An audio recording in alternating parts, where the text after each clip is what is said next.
This House Oversight Committee vote on the subpoena for all the files is significant. That is going to force those files to be released. They can't stop that.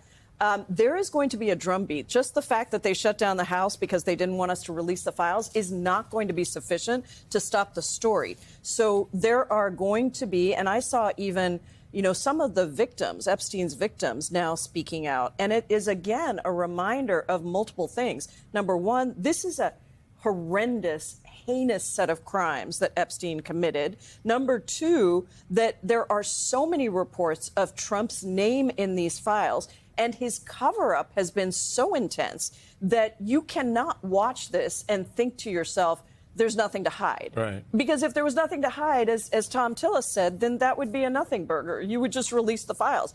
The fact that they have been fighting so hard against this, trying to change the conversation to Barack Obama, to all these other things, that has just piled on. I even saw that Rhodes from the Oath Keeper, who was pardoned by Donald Trump for his involvement in January 6th insurrection, that even he has said that it's not right to call this a hoax, talking to Donald Trump, the man who pardoned him. So I just think that we will not have to do anything to keep the pressure up on this. It is going to stay up. Now, once we get back, the Masih Kana discharge petition will be live. That's part of why they put us out last week. That's part of why they put us out this week, because they don't want that to be live yet.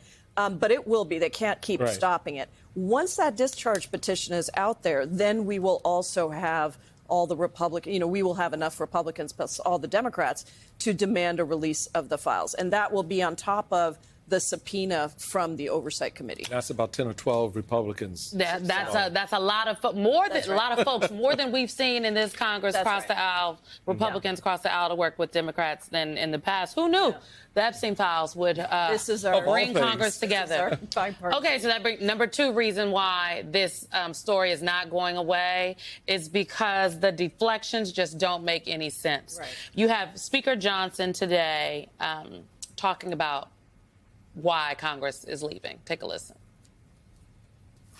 You had to pull the rule because of fear of Epstein votes. No, we don't have any fear. No, hold on. No, Reese, no. There's no fear here. No, there's no fear. There's no fear. We're not going to allow the Democrats to use this as a political cudgel. There's no point in having a vote today because the administration is already doing everything within their power to release them. They've gone to the grand jury. They've requested the courts to unseal the documents so that they can be released. The president himself has said all credible evidence should be put out to the American people while protecting the innocent. It doesn't. The gentleman doth protest too much. Yes, and frankly, is it not? I'm actually offended as an American. Just like I'm offended. Yeah. Because we can see with our own two eyes that everybody here is acting all skittish. Just do the thing. Just do the thing. Just do it. And to say that the president asked for the release. I mean, look, we all know that Pam Bondi, asking the grand jury to release the files. A, that's going to be a long process. B, and it's not certain that will be approved. B, the files that are going to be released are going to be minuscule part of the entire subset of files that are there. So the things that are important to be released, the grand jury is not going to release all of those. So, and Donald Trump has even said on television that he was not told that his name was in the files. But now, so you're saying the president lied? Simone, I'm just telling you what the facts are, and I know you. I'm sure you and I probably share this opinion. But I think what you're saying is really important. You're offended. The American people actually are offended about this because they can see a cover-up, and the minute there's a cover-up, you want to know what they're covering up. And so the more they try to say, oh, we don't have a problem, but then do everything they can. I mean, they passed a non-binding resolution in the Rules Committee, which they didn't even bring to the floor. It was non-binding. It had such a long list of exceptions for what they wanted to see be released that it didn't make any sense. These are exactly the kinds of things that people do when they have fear about what's going to be in there. There are the files, and then there are the multiple efforts to speak with Ghislaine Maxwell. I want to know if you think having her testify would in fact be useful, and if you think that should be conducted by the DOJ or by House oversight. Yes, I think it would be very useful. She should come and testify, but she should do it in public.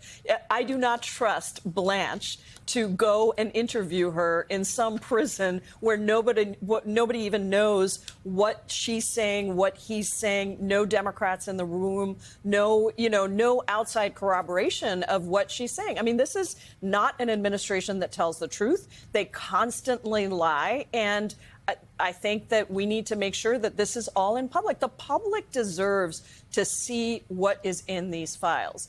And again, I'm struck by the witnesses, who were sexually abused by Epstein, now coming out and saying that they feel so outraged by what's going on because they no longer think that there's going to be justice in this case in holding him accountable or the other powerful people that are involved. And I guess I want to connect the dots here, too, because I don't think that this is just about the Epstein case or the Epstein files.